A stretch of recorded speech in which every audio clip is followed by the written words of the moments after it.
Genesis chapter 21. And Yahweh visited Sarah as he had said, and Yahweh did unto Sarah as he had spoken. For Sarah conceived and bare Abraham a son in his old age, at the set time of which Elohim had spoken to him.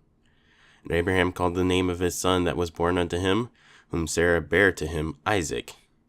And Abraham circumcised his son Isaac, being 8 days old, as Elohim had commanded him. And Abraham was 100 years old when his son Isaac was born unto him.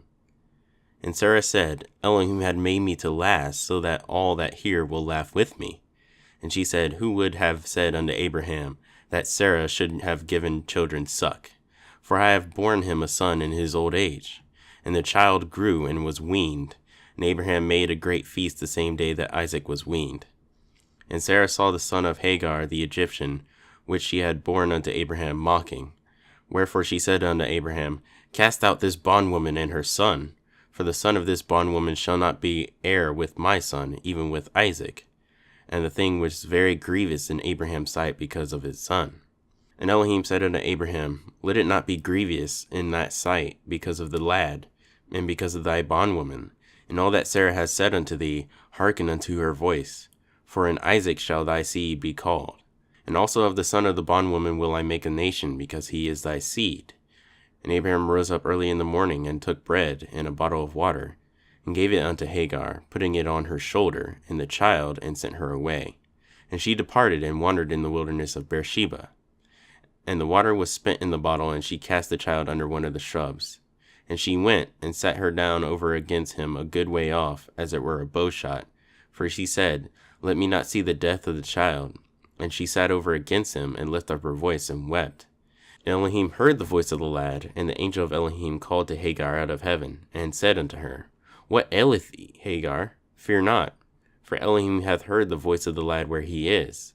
Arise, lift up the lad, and hold him in thy hand, for I will make him a great nation. And Elohim opened her eyes, and she saw a well of water, and she went and filled the bottle with water, and gave the lad drink. And Elohim was with the lad, and he grew, and dwelt in the wilderness, and became an archer.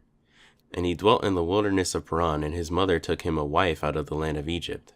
And it came to pass at that time that Abimelech and Phicol, the chief captain of his host, spake unto Abraham, saying, Elohim is with thee in all that thou doest. Now therefore swear unto me here by Elohim that thou wilt not deal falsely with me, nor with my son, nor with my son's son. But according to the kindness that I have done unto you, thou shalt do unto me, and to the land wherein thou hast sojourned.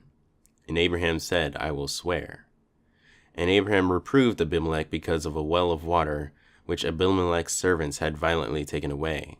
And Abimelech said, I wot not who hath done this thing, neither didst thou tell me, neither yet heard I of it but today. And Abraham took sheep and oxen, and gave them unto Abimelech, and both of them made a covenant. And Abraham set 7 ewe lambs of the flock by themselves. And Abimelech said unto Abraham, What mean these 7 ewe lambs which thou hast set by themselves? And he said, For these 7 ewe lambs shalt thou take of my hand, that thou may be a witness unto me that I have digged this well. Wherefore he called that place Beersheba, because there they swear both of them. Thus they made a covenant at Beersheba. Then Abimelech rose up, and Phicol, the chief captain of his host, and they returned into the land of the Philistines. And Abraham planted a grove in Beersheba, and called there on the name of Yahweh, the everlasting Elohim. And Abraham sojourned in the Philistines' land many days.